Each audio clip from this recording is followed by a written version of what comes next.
Hello and welcome to 15 Minutes. I'm Amy Bryan with the Greater Columbus, Georgia Chamber of Commerce, and we are glad to have you here today. Today we're joined by Ben Moser, who is the President and CEO of the United Way of the Chattahoochee Valley. Ben, thank you so much for being here with us.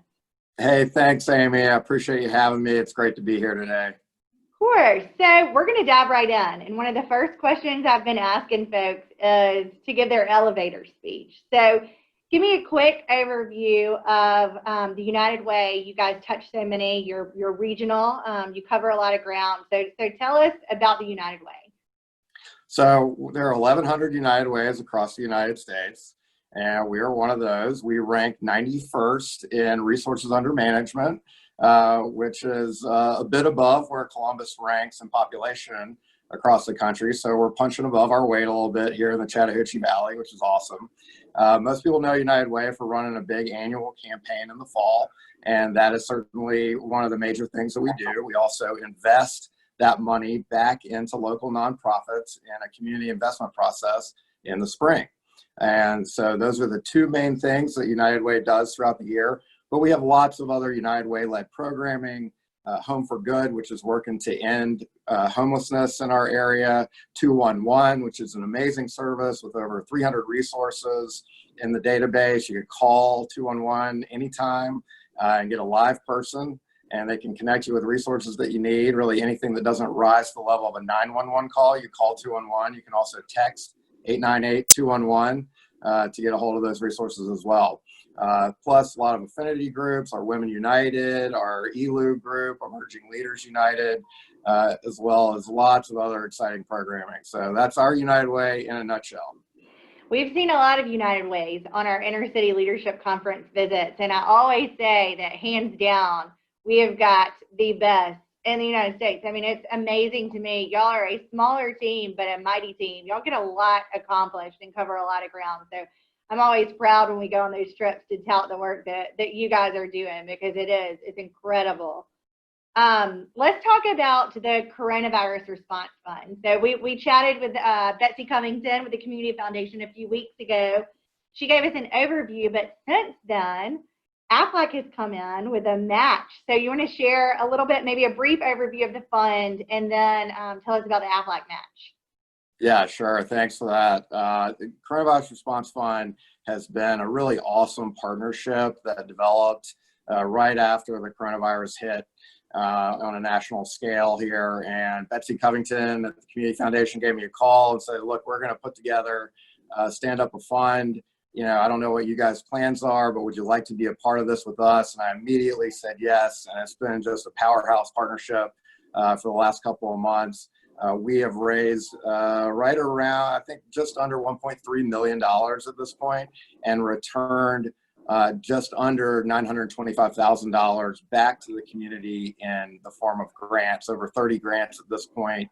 We grant to nonprofit organizations across the region, and it's just been a real success story amidst this really unprecedented crisis. So Aflac, as you mentioned, has come in with a $100,000 match. So the first $2,000 of any individual donation is matched by Aflac. So if you give $2,000, you're actually giving a $4,000 gift to the fund. If you give $20, you're giving a $40 gift to the fund. So that's a real amazing match. We had a TSIS match before that we already closed out. That was also a $100,000 match. And so we've had a lot of success with matches, a lot of success in fundraising, and a lot of success in grant making so far. That's incredible. I mean, the generosity of this community always impresses me, but I mean, this has just been mind-blowing, how everyone has come together to support this. You know, food insecurity has always been a challenge, but even more so given our current situation. Do you want to talk about the role that United Way has played in helping with food insecurity and in this community? Yeah, sure. United Way partners very closely with Feeding the Valley, and through the Coronavirus Response Fund, we have made a lot of grants, of large amount of grants to Feeding the Valley, and they are really an integral part of the food supply chain for our entire nonprofit community. So other nonprofits, smaller nonprofits, can buy food from Feeding the Valley for a much reduced rate, and then of course they also distribute through their own systems. So yeah, we're working closely with Feeding the Valley. We're right now working to feed kids in this gap period in between when summer school starts up and they are allowed to feed through the school system. And so there are a couple gap weeks in there in Muskogee County as well as Russell County in Alabama. And United Way has stepped in and we provided, I think, 5,000 meals this week alone. Plan to provide around that many meals next week in, of course, partnership with Feeding the Valley. But yeah, an amazing success story there. All that work being done through the Coronavirus Response Fund as well. That's incredible. That's great to hear. One of my favorite initiatives that United Way is responsible for is Stuff the Bus. And I know that that is coming up and it's probably going to look a little different this year and the needs may be a little different this year. So do you want to tell us what's going on with Stuff the Bus and ways that the community can get plugged in? Yeah, Stuff the Bus, an amazing success story. Last year, we distributed over 7,500 backpacks to kindergarten through second graders in Title I schools, 35 different schools around the community. So that's amazing. TSIS alone did over 4,000 backpacks. And, you know, they gather the supplies, put the teams together, stuff the bags, and then we have a central distribution location. Last year was a Charbroil. This year, we're going to do it out at the Flat Rock Studios. Just met with Pace Halter yesterday and our team and some other folks out there to get geared up for Stuff the Bus this year. It's going to look a little bit different. We're going to do a virtual kickoff on June 18th. And the packing of the bags could be a little bit more limited this year. We may do some direct delivery of supplies and empty bags to schools. It's really based on school preference and what they need. So we're working to communicate with the schools around their needs right now. But we will do some limited packing of bags out at the Flat Rock Studios.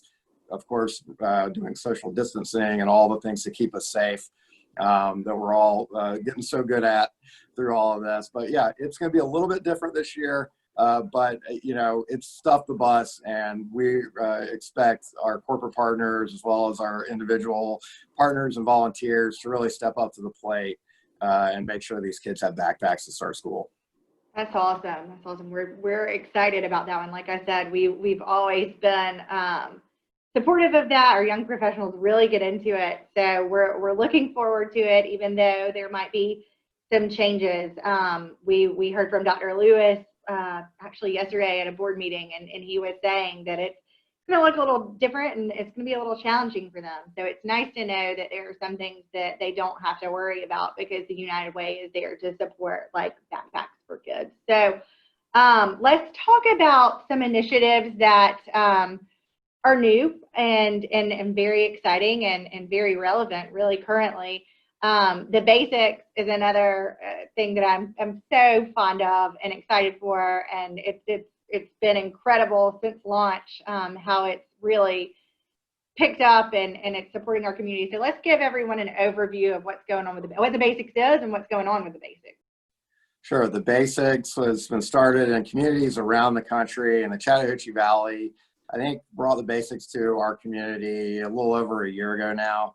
And we decided that we certainly needed a full-time employee to really focus in on that first 1,000 days of life. And so the Community Foundation has made a grant to United Way of $272,000 to fund a director level position for 3 years for the Basics, which is just an amazing grant to make. And we're really excited about the strategy. It's going to plug in perfectly into our community school strategy, which I guess we'll talk about in a minute as well.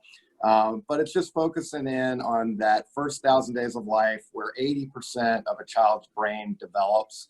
And so, you know, making eye contact, reading to your child, playing with them, all of these things that really need to be done in order for that child to develop properly, we are going to focus on through this position and through the program, the Basics. So super excited about that.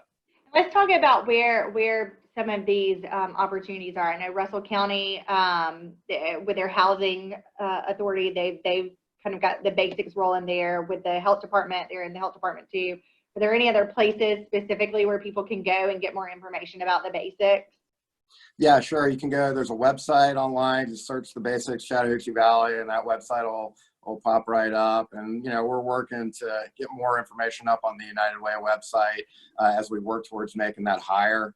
But we're going to be working very closely in that position. We'll be working very closely with our health systems and new and expectant mothers.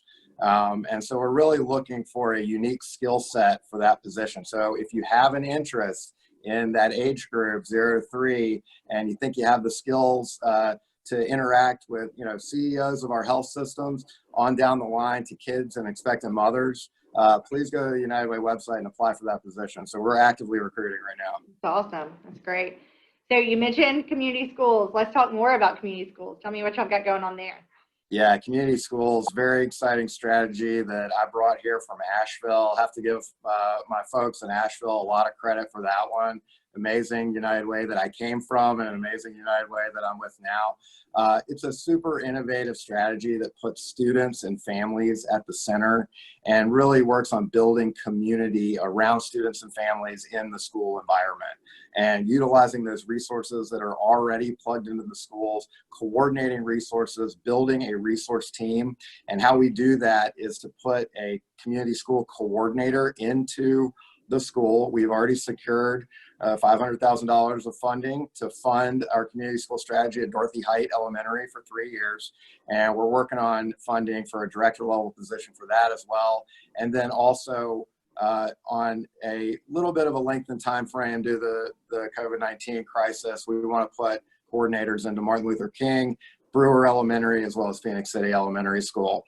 There's another part of the program, which is homework diners, where kids get 2 hours worth of homework help. The family and the kid get a free meal, hot, healthy meal served at the school in the cafeteria, and you get to work with teachers who we pay a stipend to stay afterwards. Our partners get involved, and it's just about plugging families into services that they need in the school setting. We're really excited about bringing that here. Incredible. That's super exciting. I can't wait to see and hear more about that as it rolls out.